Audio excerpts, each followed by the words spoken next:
My name is Rachel. I'm 32, financially stable, and if you ask my parents, utterly heartless. Let's rewind. Growing up, I was the oldest of three and, apparently, born with a price tag. My parents believed that because they had me first, I owed them everything. I was the tester child, the one they raised with coupons and secondhand clothes so they could get it right with the next two. And when I got a scholarship to a top university, they celebrated like they'd won the lottery. Not because they were proud, but because it meant they didn't have to pay for college. Every family holiday turned into a subtle auction. My sister Emily needed help with her car? Rachel will co-sign. My brother Max failed a class again? Rachel will tutor him. Mom needs new kitchen tiles? Rachel got a bonus last quarter. It was always the same unspoken rule. I had it, so I should give it. And for a while I did. I paid off Emily's credit card debt when she maxed it out on a spontaneous girls' trip. I helped Max move into his fourth apartment in 2 years. I even bought my parents a new washer and dryer set when theirs broke, even though I lived in a one-bedroom apartment with a leaky ceiling and a fridge that made death-rattling noises. But the favor they asked last spring, that was the breaking point. My parents invited me over for dinner. I should have known it wasn't really about food. My mom made her guilt trip lasagna. You know the one. 4 layers of carbs, cheese, and emotional manipulation. My dad was strangely formal, like he was interviewing me for a job I hadn't applied for. After dessert, they finally got to the point. Rachel, my mom started, we need a little help. That phrase always came right before a big ask. A little help with what? I asked, already bracing myself. Dad cleared his throat. The mortgage. My fork stopped midair. What about the mortgage? Well, my mom said, swirling her wine, we're a little behind. Just a few months. It's temporary. How far behind? Dad shifted uncomfortably. 8 months. I blinked. That's not temporary. That's almost foreclosure. They both stared at me with hopeful, expectant eyes. We thought since you make good money now, Mom said sweetly, you could step in. Just until things turn around. I sat back. What about Emily and Max? Oh, sweetie, she said, laughing like it was absurd. They're barely getting by. Emily's hours got cut and Max's, well, you know Max. Right. Max, the full-time adult child. Emily, the walking Pinterest board of poor financial decisions. So let me get this straight, I said, slow and deliberate. You want me to take on your mortgage? Indefinitely. It's not taking it on, Dad said quickly. Just helping. I put my fork down. No. The silence was instant. Heavy. Mom's face twitched, like I'd slapped her. Dad's jaw tightened. No, she echoed, her voice trembling with disbelief. I've helped both of you and Emily and Max for over a decade, I said calmly. I've given thousands without asking for anything back. And now you want me to cover your house, too. You're being selfish, Mom snapped. After all we've done for you. Selfish. That word hit me like a sucker punch. I stood up, pushing the chair back slowly. You're right, I said. I am being selfish. For the first time in my life. And I walked out. A week passed. Then 2. The family group chat turned into a war zone. Emily accused me of abandoning our parents. Max said I'd changed. My mom sent me long texts about gratitude and family loyalty. My dad didn't text at all, which was somehow worse. I didn't reply. Instead, I started doing research. 8 months behind. That meant foreclosure proceedings had probably already started. I checked the county auction listings daily. And sure enough, 3 weeks later, the Olsen family home was scheduled for public auction. That day, I didn't go to work. I put on a blazer, drove downtown, and sat silently in the auction room. I watched as people bid on houses like they were cheap handbags. No emotion, just numbers. When it came time for my parents' house, I raised my hand. Theirs was one of the few decent properties on the list. A spacious 4-bedroom with a backyard, newly remodeled kitchen, thanks to me, and a mortgage they hadn't touched in nearly a year. Someone else bid. I countered. Back and forth until they dropped out. Sold. To me. I didn't tell anyone. Not yet. I wanted to savor it. Not the revenge. Not even the justice. Just the peace of knowing I wasn't the family ATM anymore. 2 weeks later, they got the notice. I knew the day had arrived because Emily posted a vague story on Instagram about how people who smile in your face can still stab you in the back. Classic Emily. Then the call started. I didn't answer. Then the texts. Nothing. Then, finally, an email. From my mom. Subject, please. Rachel, we got the papers today. This has to be a mistake. Please call us. Your father hasn't spoken all day. Emily's beside herself.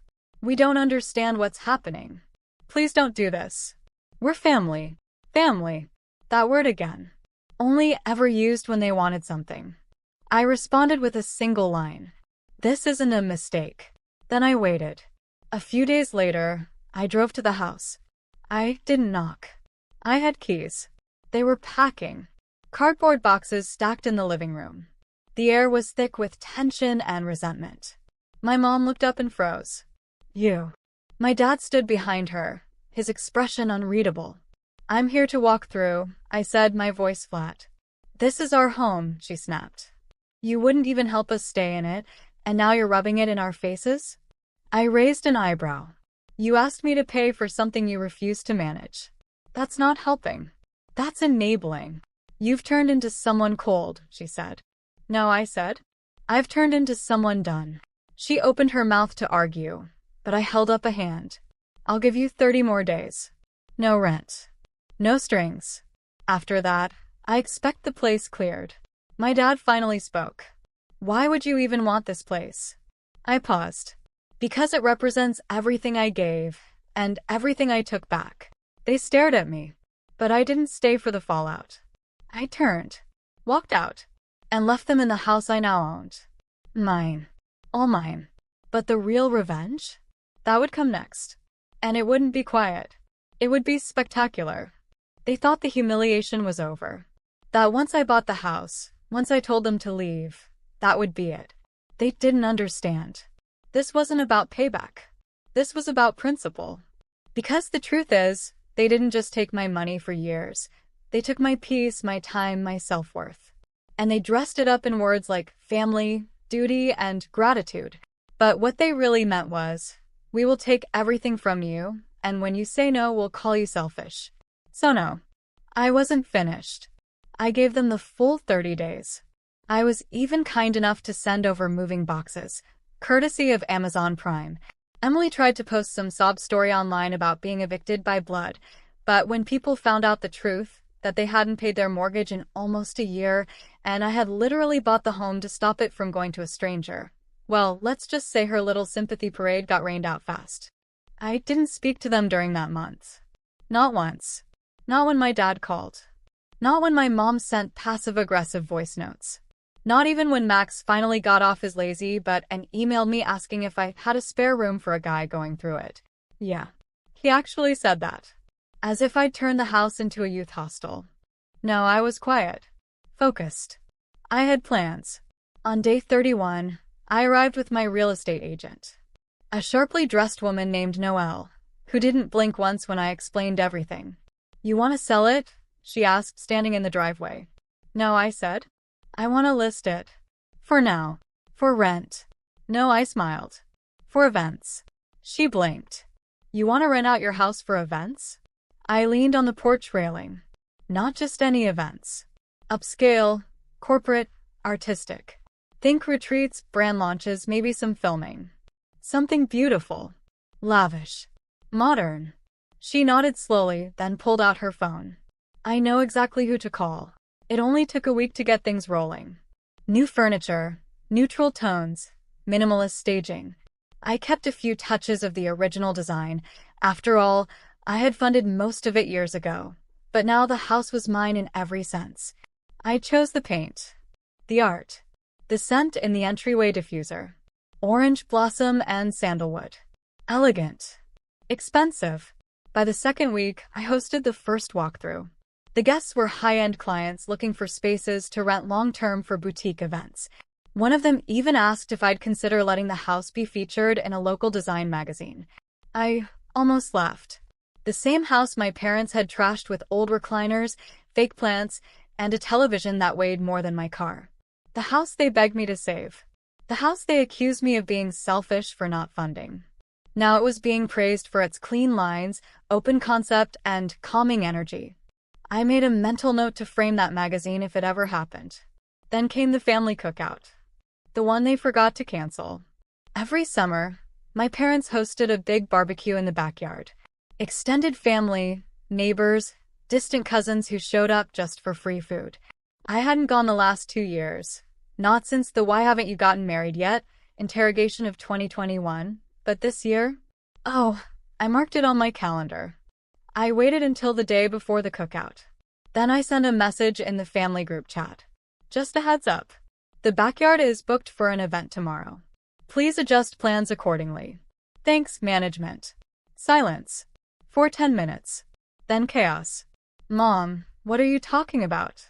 Emily, you can't be serious. Dad, this is our family's tradition. Max, you really need to grow up. I didn't respond. But I did show up the next day. Right on time. The backyard was prepped for a luxury wine tasting. Small tables, white linens, soft jazz playing through rented speakers. A sommelier explaining the difference between vintage reds and mass-produced blends. Guests mingling in smart casual, sipping from crystal glasses. And my family? Standing across the street, slack-jawed. I stepped outside with my own glass of wine. Waved. Did you guys need something? I asked, loud enough for the guests to hear. My mom marched across the street, lips pressed tight. You did this on purpose. You're not wrong, I said, smiling sweetly. But technically, it's just business. The house is now an event space. And today was a paid reservation. You're using our home for profit? She hissed. No, I said. My home. The one you lost. The one you asked me to save, then called me selfish for refusing. That home. She opened her mouth to scream something, but I cut her off. Also, I added, your little cookout invitation was still up on Facebook. Bit awkward, don't you think? Advertising a party at a place you don't own. I turned to go back inside, then paused. Don't worry, though. If you ever want to host again, I offer a family discount. Only 50% over market rate. Then I walked away. I didn't look back. Over the next few months, the house thrived. I hosted everything from wellness retreats to photo shoots. The revenue poured in. I reinvested. I upgraded the garden, remodeled the bathrooms, turned the garage into a sleek studio space. My parents, they rented a small apartment in the next town over. One of those cookie-cutter complexes with peeling paint and paper-thin walls. Emily moved back in with them for a while, which lasted all of 3 weeks. Max disappeared for a bit. Probably couch surfing. They still sent messages sometimes. Snide little jabs pretending to be check-ins. How's the house? Hope your clients like the new backsplash. Must be nice having so much money. Too bad it didn't buy you a heart. I didn't respond. Because hearts break. But minds remember. And mine remembered everything. The final blow came in the form of an invitation. My cousin Sarah was getting married. Destination wedding. Fancy. Black tie. And she sent me a message privately. Hey, just wanted you to know I made sure you're seated at the front with me and the other cousins. Not with your parents. I raised an eyebrow. Why? She replied, because everyone knows what they did. And honestly, what you did. Iconic. I laughed. Iconic. I wasn't sure I was aiming for iconic. But I'll take it. That night, I stood in the center of the house, my house, watching the light from the chandeliers flicker across the hardwood floor. There was no noise. No yelling. No guilt. Just silence. And peace. And a strange, unfamiliar feeling. Freedom. But as satisfying as it all was, I wasn't done yet. Because there was still one final thing left to do. And it would change everything. Freedom is quiet. It's not the kind of loud, cinematic moment people imagine. No fireworks. No thunderous applause. It's the sound of your own footsteps echoing in a space no one else controls. It's walking into a room and knowing you owe no one anything. It's finally breathing without the weight of guilt pressing against your ribs. But peace gets boring after a while. And I wasn't finished. There was still one final card to play. And I intended to play it face up. 3 months after the barbecue incident, I got a message from a man named Stuart Feldman, a real estate lawyer. Gray-haired, fast-talking, and direct. He said he'd found my information through the county auction records and wanted to discuss an opportunity regarding the property you acquired. I met him for coffee. Apparently, my parents' property wasn't just a residential home. It sat on a weirdly zoned lot, technically residential commercial, thanks to some outdated paperwork from the 80s. That meant with a few permits, I could convert part of the house into a commercial suite. Office space. Boutique retail. Therapy rooms. That kind of thing. You've already got events flowing through it, he said, stirring his espresso like he was conducting an orchestra. Why not lock in the zoning and lease a wing? I sipped my drink slowly. So you're telling me I could turn part of the house into a business? Exactly, he said. A permanent one. The value would triple. It was the perfect idea. Not because I needed more money, though I'd never say no, but because I knew exactly who to lease it to. Dr. Lin. My old therapist. Dr. Lin had seen me through years of family drama. She knew all the players, my mom's control issues, my dad's emotional absence, Emily's superiority complex, Max's weaponized laziness. She had watched me shrink myself into a wallet-shaped version of a daughter and had helped me pull the pieces back together when I finally broke. She'd been looking to expand her practice. Her old office was too small, and she hated the parking. So when I offered her a spacious suite with custom cabinetry, natural light, and her own private entrance, she said yes. It took 2 months to renovate. The transformation was unreal. What used to be my parents' formal dining room, the one I wasn't allowed to sit in unless it was Thanksgiving, was now a polished reception area with soft leather chairs and abstract wall art. The sunroom where Emily once fake cried over a breakup, now a meditation space with salt lamps and soundproofing. I had the sign installed on a bright Monday morning. The Lin Center for Healing and Growth. Elegant, understated, and impossible to miss from the street. I waited. And sure enough, by the end of the week, I got another call. My mother. No caller ID block. No buffer of passive-aggressive text. Just a straight-up call. Out of sheer curiosity, I picked up. Hello, I said. A pause. Then her voice, brittle and shaking. What are you doing? I kept my tone flat. I'm leasing the East Wing. To a shrink, she hissed. You turned our home into a therapy office? My home, I corrected. And yes, I thought it was poetic. You are humiliating us, she snapped. I chuckled. You did that on your own. Then I hung up. A week later, I got a letter. A printed letter. Like it was 1995. From my father. It was short. Handwritten. Neat block letters. Rachel, I know we weren't always fair to you. I know we took more than we gave. I don't expect forgiveness. But I want you to know that I'm proud of what you've built. You didn't become selfish. You became strong. And part of me wishes I had done the same. Dad. I read it 3 times. Then once more out loud. And for the first time in a long time I cried. Not out of pain. Not from rage. But because he finally saw it. He finally saw me. I never wrote back. I didn't need to. That letter wasn't a door. It was a period. The end of a sentence that had gone on too long.